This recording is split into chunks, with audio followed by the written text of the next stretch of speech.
जय Hind. Bajrangi study point में आप सभी का स्वागत है।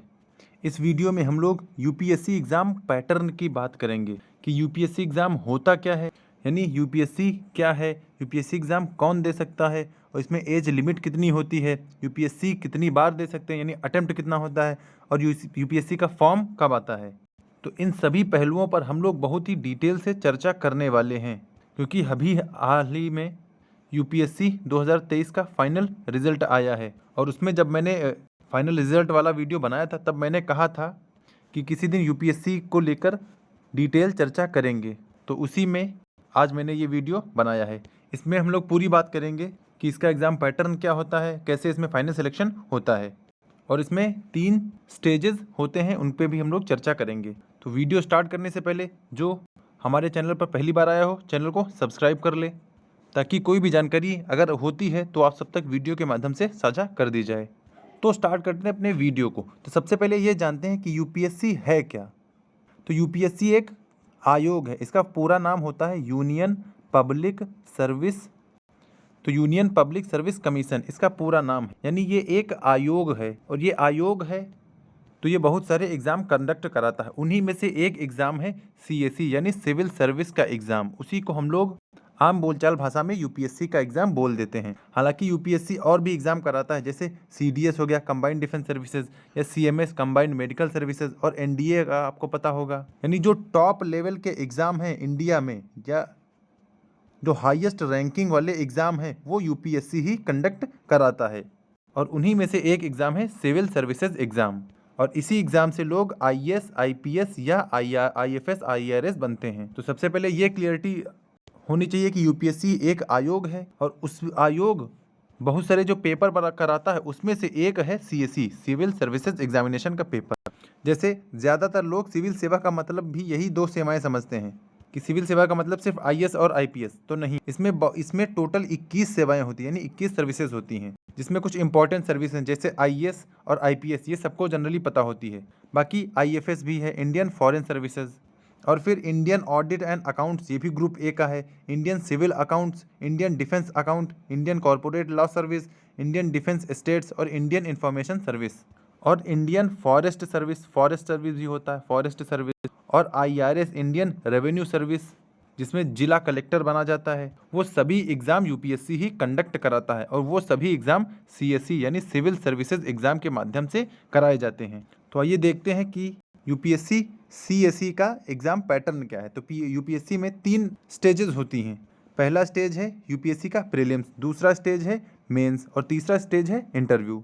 इन तीनों की हम लोग अच्छे से चर्चा करेंगे, लेकिन आगे और देख लेते हैं कि इसमें एज का क्राइटेरिया क्या लिया जाता है। तो इसमें एज जो मिनिमम ली जाती है जनरल वालों के लिए वो है 21 साल, और जनरल या कोई भी कैटेगरी से बिलोंग करता है तो मिनिमम एज उसकी 21 होनी ही चाहिए। उसके बाद मैक्सिमम जो जनरल वालों के लिए वो है 32 साल, और ओबीसी वालों के लिए 3 साल का एक्सटेंशन मिल जाता है, यानी ओबीसी वालों आप 32-35 कह सकते हैं, और एससी और एसटी के लिए 32-5-37 साल के लिए आप एज लिमिट कह सकते हैं। यानी मिनिमम एज तो सबके लिए 21 साल है और जो मैक्सिमम एज है उसमें 3 और 5 साल का रिलैक्सेशन मिला है ओबीसी और एससी एसटी वालों को। तो ये तो रही एज की बात, आयु योग्यता की बात। फिर बात करते हैं कि एजुकेशनल क्वालिफिकेशन क्या होनी चाहिए। तो इसमें सिर्फ यही कह दिया जाता है कि आप ग्रेजुएशन की डिग्री आपको मिल चुकी हो या आप स्नातक हो किसी भी स्ट्रीम से, किसी भी यूनिवर्सिटी से, यानी आप भारत की किसी भी यूनिवर्सिटी से अगर आप ग्रेजुएट हैं तो आप इसमें एलिजिबल हैं फॉर्म भरने के लिए। और इसमें परसेंटेज का कोई क्राइटेरिया नहीं होता है कि इतने परसेंट होने चाहिए। बस ये है कि आप जो पास परसेंटेज वाला होता है, कम से कम जो 33-35 परसेंटेज होता है उतना तो कम से कम आपके पास हो ही। बाकी इसमें कोई परसेंटेज का क्राइटेरिया नहीं है।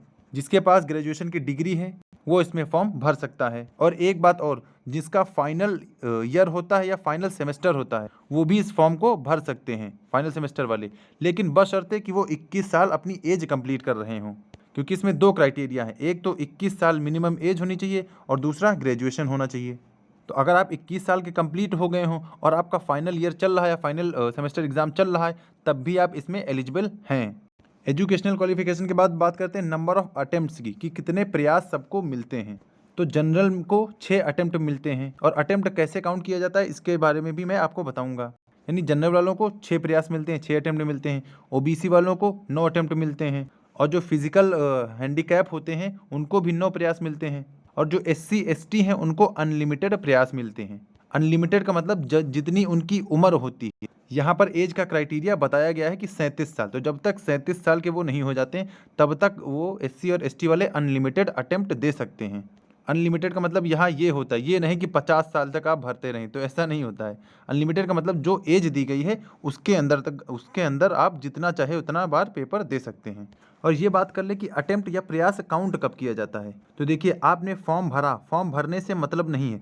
जब आप एग्जाम हॉल में अपना GS1 का पेपर देने जाएंगे और आपने GS1 का पेपर दे दिया, तब आपका पहला अटेम्प्ट मान लिया जाएगा, या एक अटेम्प्ट आपका मान लिया जाएगा। यानी अगर आपने फॉर्म भर दिया है, पेपर देने नहीं गए, तब आपका अटेम्प्ट काउंट नहीं होगा। लेकिन आपने फॉर्म भर के पेपर दे दिया है GS1 का, तब आपका अटेम्प्ट वो काउंट कर लिया जाता है।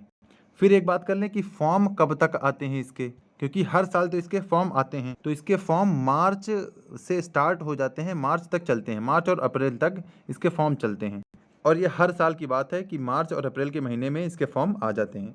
तो इसीलिए लोग इसकी रेगुलर तैयारी किया करते हैं, क्योंकि सबको पता है कि इसके फॉर्म अपने टाइम पे आ ही जाने हैं, इसीलिए लोग इसकी कंटिन्यू तैयारी करते रहते हैं।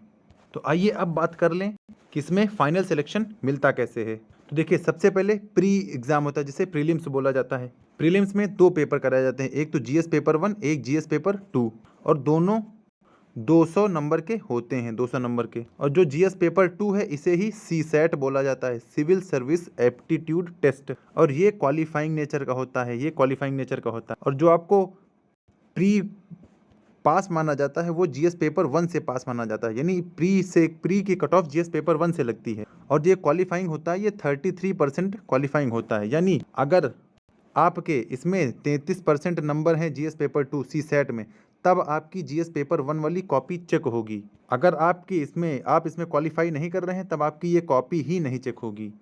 तो आप ये कह सकते हैं GS पेपर 1 से इसमें प्री की कट ऑफ लगती है। फिर आती है मेंस की बात। तो मेंस में 9 पेपर होते हैं जो कि रिटन लिखे जाते हैं। अच्छा, प्री हमारा ऑब्जेक्टिव होता है, ऑब्जेक्टिव टाइप, यानी हमें सिर्फ गोले भरने होते हैं।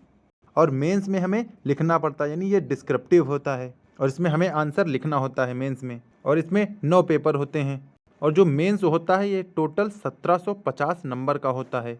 जैसे इसमें पेपर 1 है लैंग्वेज का, यानी एक लैंग्वेज में से आपको कोई क्वेश्चन करना है, पेपर करना है। दूसरा पेपर है इंग्लिश का, इंग्लिश कंपलसरी होता है सबके लिए। और ये पेपर A और पेपर B, ये दोनों क्वालिफाइंग नेचर के लिए हैं, यानी ये भी इसमें जब मेंस में मेरिट या कट ऑफ लगती है तब इसके नंबर काउंट नहीं किए जाते हैं। पेपर A और पेपर B के इसके पेपर काउंट नहीं किए जाते हैं।